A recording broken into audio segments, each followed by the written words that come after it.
Yo anime lovers, Thunderpoke is here. So, you all guys know that how powerful demons are, right? And Upper Moon demons are at another level. And Kokushibo is the most powerful of them all, after Musen. Now that he is so powerful, we're able to defeat him after all. Who is strong enough to kill him? Well, let's find out. Well, Kokushibo was killed by Mikaro Tokido, Jinya Shinazugasa, Tsunemi Shinazugasa, and Jomi Himijima. During the Demon Slayer Course final assault on Musen and the Kizuki, Kokushibo faced for Demon Slayers, including 3 Hashira: Jomi the Stone Hashira, Tsunemi the Wind Hashira, Mikaro the Mist Hashira, and Jinya. They all combined their strength to kill Kokushibo and win the battle. In the final battle, the conflict began when Kokushibo and Mikaro Tokido were taken to the same room inside Infinity Castle. After a few altercations, Kokushibo succeeds in amputating Miko's arm. Kokushibo is highly impressed when Mikaro rapidly tightens his arm to halt the bleeding. However, Kokushibo impales Mikaro using his own sword, placing him in a terrible situation. Jinya,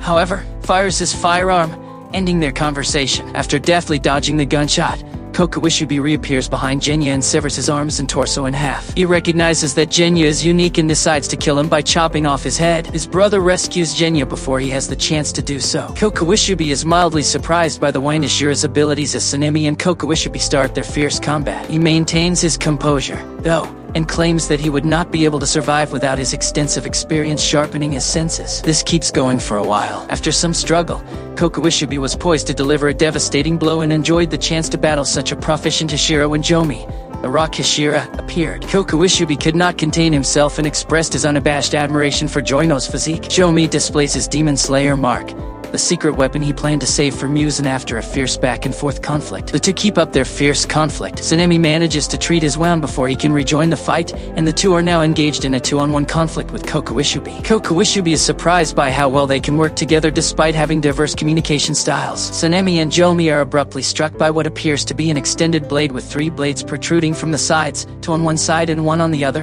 While the 3 of them continue to fight, Mikaro manages to release himself in the meanwhile. He aids Jinya by hanging up his body and giving him a tuft of Kokushibo's hair with what little life he has left. Then Jinya experiences a power he's never known. The conflict then continues, with Kokushibo making more frequent strikes. He is able to amputate 2 of Tsunemi's fingers, leaving Jomi and Tsunemi with no choice but to focus all of their energy on dodging his blows. Mikaro enters the conflict just as Tsunemi appears to be ready to lose, sparing the other Hashira. The upper rank appears to be gaining the upper hand once more, but in a shocking turn of events, Jomi can sever his right arm.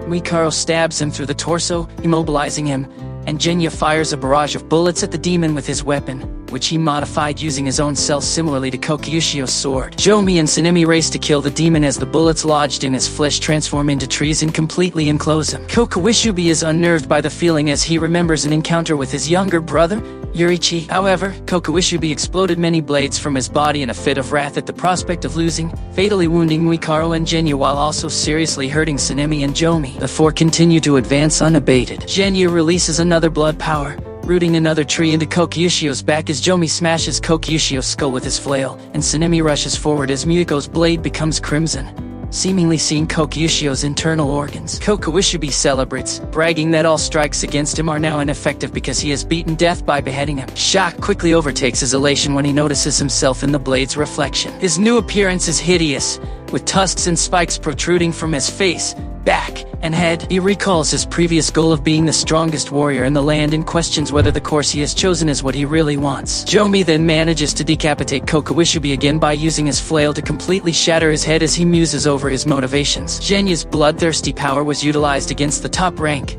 sucking some of his blood, preventing him from using his bloodthirsty power. However, Kokushibo has the ability to regenerate fully, and while he prepares to do so, he still notices his brother speaking to him. Kokushibo decides not to regenerate and consents to die since he recognizes that's not what he wants. He doesn't want to turn into a monster. He considers what he actually wants to be. He only wants to be like Yurichi as he crumbles to the ground. He only wanted to forget Yurichi's face, which he could only recall clearly. As his life raced before him, he acknowledged that by killing his own blood relative and breaking his samurai code, he gave it all up and ultimately accomplished nothing. In his dying moments, Kokushibo called for his brother, asking him why he had ever been born before disappearing entirely and leaving only his shattered flute behind. Well, that's how the powerful demon Kokushibo passed away or defeated. Now that's it for today. Before leaving this video, please drop a like and a comment. Also make sure to subscribe Thunderpoke. And I'll see you in my next video.